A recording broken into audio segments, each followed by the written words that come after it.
Today's Midday Kentucky cooking segment brought to you by Creative Kitchen and Bath, where you will always cook in style.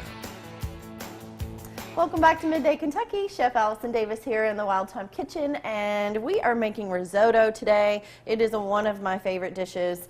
It is specifically a certain type of rice that you have to use. And when I was in culinary school, we used to have a saying, just in trying to remember, arborio is the rice and risotto is the dish. So in every time that you're trying to make risotto, always know that you are using arborio rice, which is a little bit different than, say, your long grain rice or your wild rice, or even like the sushi rice. It's a little bit different. It's much smaller than your long grain rice or basmati or jasmine rice.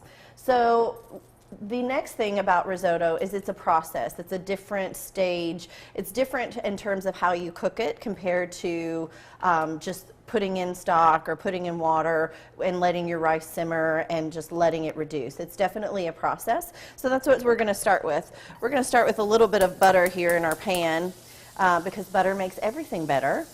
And we're going to saute a few things just to add, I guess, some flavor and be somewhat of an aromatic to our risotto. So we're going to start with a little bit of onions in our butter. I've already gone ahead and diced those up. And then I've got a bit of garlic as well. So this is just kind of a base for our dish. And then we're going to make, today we're going to do a saffron and Parmesan risotto, which is super yummy. And I love adding cheese in with my rice because it just makes it creamy and just delicious. So this would be a great, honestly, dinner. You could add meat into this. I've seen where people have added shrimp or maybe some pulled like duck breast or something like that in with their risotto.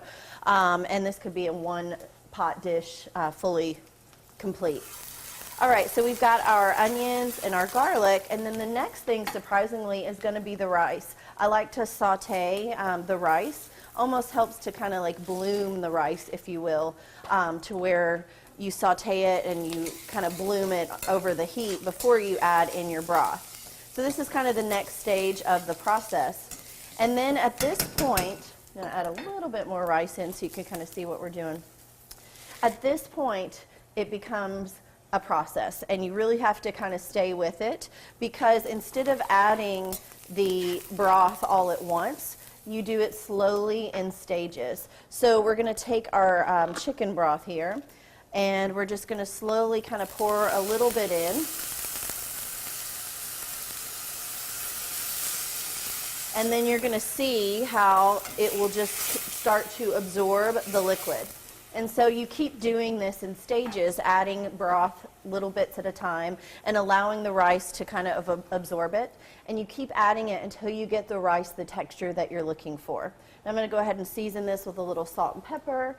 And then at this point, whatever really you're using for your seasonings, I've got a little bit of fresh oregano here that I might dice up or mince up, and then we're going to add a little bit of that saffron in here.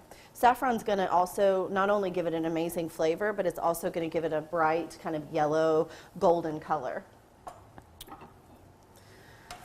All right, so I'm going to let you kind of take a look there, but you can kind of see the broth is just starting to get absorbed.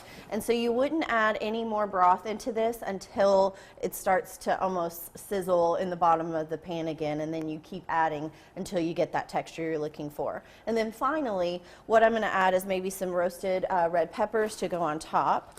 And then the last thing, once I get the rice to the texture I'm looking for, just before I'm ready to serve it, that's when I'll add in the cheese, and I'll get nice and creamy and get the cheese melted in there. So that's risotto in a nutshell. We're going to just kind of keep letting this work a little bit. And you guys are going to be able to find this recipe, of course, on our website, and that is at wtvq.com/recipes tab. Click on that and many other recipes and videos, and you can see this link there. And you can follow me, Chef Allison Davis, at Instagram on Chef Allison Davis. And you can also sign up for cooking classes with us at wildtimecooking.com. And you're watching Midday Kentucky, and we'll be right back after this short break.